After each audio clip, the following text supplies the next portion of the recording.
Blue mount public സ്കൂളിൽ വെച്ച് വാവ സുരേഷിന് ഒരു കോള് വന്നു. ശാസ്തവട്ടം എന്ന പ്രദേശത്ത് ഒരു വീട്ടിൽ നിന്നായിരുന്നു. വീട്ടിനകത്തൊരു പാമ്പ് കയറിയിട്ടുണ്ടെന്നും അവർ സുരേഷിന് വേണ്ടി വെയിറ്റ് ചെയ്യുകയാണെന്നും പറഞ്ഞു. എവിടെയോ പാമ്പ് കണ്ട് പേടിച്ച ശബ്ദത്തിൽ ആരൊക്കെയോ മൊബൈലിൽ പറഞ്ഞ വഴികളിലൂടെ സുരേഷ് തന്റെ യാത്ര തുടങ്ങുന്നു. അതൊരു സേവനമല്ല, തപസ്സാണ്. അതില്ലാതെ വാവ സുരേഷില്ല. അവർക്കിടയിൽ ഒരു മുൻപരിചയമുണ്ടെന്ന് ആരെയും തോന്നിപ്പിച്ചുകൊണ്ട് വാവ അടുക്കളയും അലമാരയും മറിച്ചിട്ട് കൃത്യം പാമ്പിനരികിലെത്തും.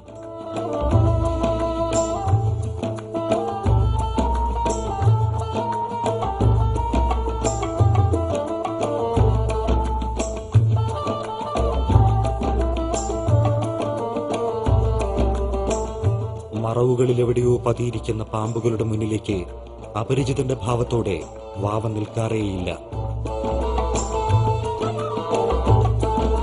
പിന്നെ അവരുടെ മുഖാമുഖമാണ്. ആ കളി കണ്ടു നിൽക്കുന്നവർക്ക് അതിലൊന്നും ചെയ്യാനില്ല.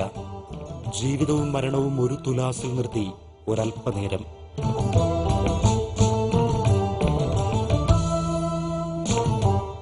സുരേഷിനൊപ്പം ഞങ്ങളും ആ വീട്ടിലെത്തി.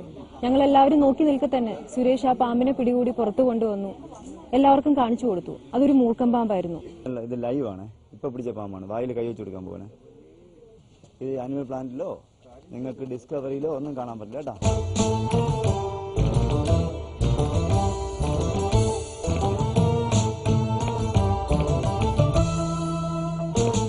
വാവ സുരേഷ് ആ ലഹരിയിൽ തന്റെ ജീവിതത്തിന്റെ സത്യമറിയുന്നു. ജീവിതം തിരിച്ചു കൊടുത്തതിന് ഓരോ സർപ്പവും സുരേഷിനോട് മനസ്സിൽ നന്ദി പറയാതിരിക്കില്ല.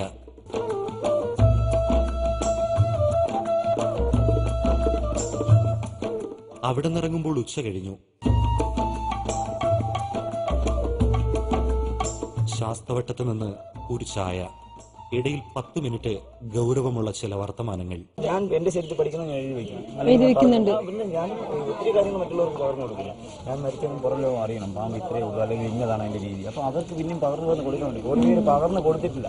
അതുകൊണ്ടാണ് നമ്മൾ പാമ്പ് ചികിത്സ മുന്നോട്ട് പോകാത്തത്. അപ്പോഴും സുരേഷിന്റെ ഫോണിൻ തുമ്പത്ത് പാമ്പിനെ ഭയന്ന് കാത്തിരിക്കുന്ന ആരൊക്കെയോ എവിടെയൊക്കെയോ ഉണ്ടായിരുന്നു. ഹലോ, അജി, ഞാൻ വരുന്നു. ഒരുക്കുമ്പോഴത്തെ കേസല്ലേ? ഇതാ വരും. ഞാൻ ശാസ്ത്രത്തെ കേസ് കഴിഞ്ഞ് വരുന്നു. ഇതാ വരുന്നു. പോരാ.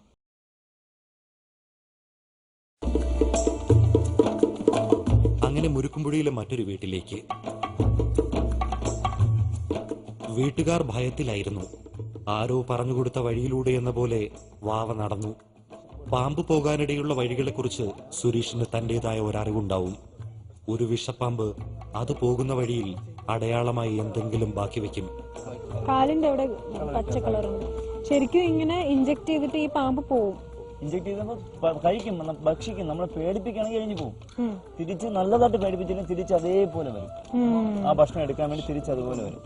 വീട്ടുകാർ കണ്ടത് ശരിക്കും പാമ്പ് തന്നെയെങ്കിൽ, അതപ്പോഴും സ്ഥലത്തു നിന്നും രക്ഷപ്പെട്ടിട്ടില്ലെങ്കിൽ അതിനെ കണ്ടെത്താൻ സുരേഷിന് മിനിറ്റുകൾ മാത്രമേ വേണ്ടി വരാറുള്ളൂ. അപ്പൊ നമ്മള് ഇവിടെ നോക്കിയപ്പോ അതിന് ഇപ്പൊ ഇതിനൊരു ഇതിന് പറഞ്ഞില്ല, ഒരു പത്തിയില്ല. ഇപ്പൊ ഇവിടെ വന്നപ്പോൾ കാണാൻ കഴിഞ്ഞത് നമ്മുടെ പൂർവികരായ ആൾക്കാർ പറഞ്ഞ ഒരു മണ്ടത്തരങ്ങൾ ഇവിടുത്തെ ആൾക്കാരും ചെയ്തിരുന്നു എന്നുള്ളതാണ്. പാമ്പിനെ കണ്ടാൽ വെളുത്തുള്ളി ഒഴിക്കുക. ഒരു 1/2 കിലോ വെളുത്തുള്ളി അമ്മ ചവച്ച് ഇവിടെ കൊണ്ടുവച്ച്. പാമ്പും വെളുത്തുള്ളിയായിട്ട് ഒരു ബന്ധവുമില്ല. നിറം പിടിപ്പിച്ച കഥകളുടെയും നിഗൂഢതയുടെയും പുറന്തോട് പൊട്ടിച്ച് പാവമൂർഖന്റെ ഉള്ളിൽ ഒളിഞ്ഞിരിക്കുന്ന നിസ്സഹായയായ ഒരു സഹജീവിയെ അന്ന് 2ാം വട്ടവും സുരേഷ് കാണിച്ചു തന്നു. നാട്ടുകാർ കല്ലെറിഞ്ഞു കൊല്ലേണ്ട 4 ആണ്ട് പ്രായം വരുന്ന പെൺമൂർഖന് അതിന്റെ ജീവിതം മടക്കി കെട്ടി. ഇങ്ങനെ പോയല്ലേ, അതൊക്കെ ആൺപാമ്പിനെ അപേക്ഷിച്ച് പെൺപാമ്പിന്റെ തല ചെറുതായിരിക്കും. ചുണ്ടിന് ചെറിയ കൂർപ്പുണ്ട്. ചുണ്ടിന്റെ ഈ ഫ്രണ്ട് വശം, തലയുടെ ചുണ്ട് വരുന്ന ഭാഗത്ത് കൂർപ്പ് കൂടുതലായിരിക്കും പെൺപാമ്പുകൾ.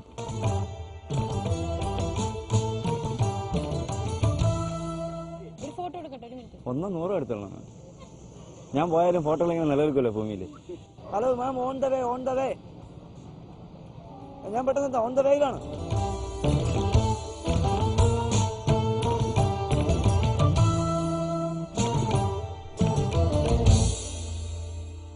തിരുവനന്തപുരം നഗരപ്രാന്തത്തിലെ പുറം സംസ്ഥാനത്തു നിന്നും വന്ന കുടിയേറ്റക്കാരുടെ ഒരു താൽക്കാലിക ടെന്റിൽ പാമ്പ് കയറിയെന്ന വിവരമനുസരിച്ച് അങ്ങോട്ടേക്ക് നീങ്ങി.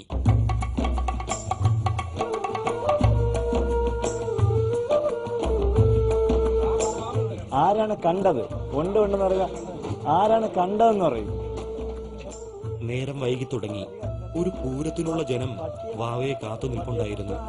പാമ്പിനെ കാണാനെത്തിയവരെക്കാൾ അധികം പേർ വാവ സുരേഷിനെ കാണാനാണ് വന്നത്. അതിലൊരൊറ്റയാൾ അകത്തേതു പാമ്പെന്നറിഞ്ഞുമില്ല. ആരാ കണ്ടത്? ആര് കണ്ടു? നിങ്ങൾ കണ്ടോ? നിങ്ങൾ കണ്ടോ? അപ്പോഴും ചർച്ചയിൽ പാമ്പിന്റെ നിഗൂഢ കഥകളായിരുന്നു. അകത്തുപോയ പാവം മഞ്ഞച്ചേരയുമായി സുരേഷ് പുറത്തു വരും വരെ അവരത് തുടർന്നു.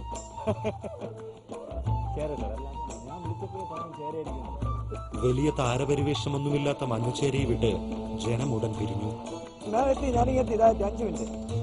പക്ഷെ വാവയ്ക്ക് മഞ്ഞച്ചേരയും രാജവെമ്പാലയും ഒരമ്മ പെറ്റ മക്കളാണ്. 100 പല്ലുണ്ട്, 100 കൂടുതൽ പല്ലുണ്ട് ചേരകൾക്ക്. കടിച്ചു ഫ്രണ്ടിലത്തെ ഒരു പല്ല് വലുതാണ്. അതുകൊണ്ട് പണി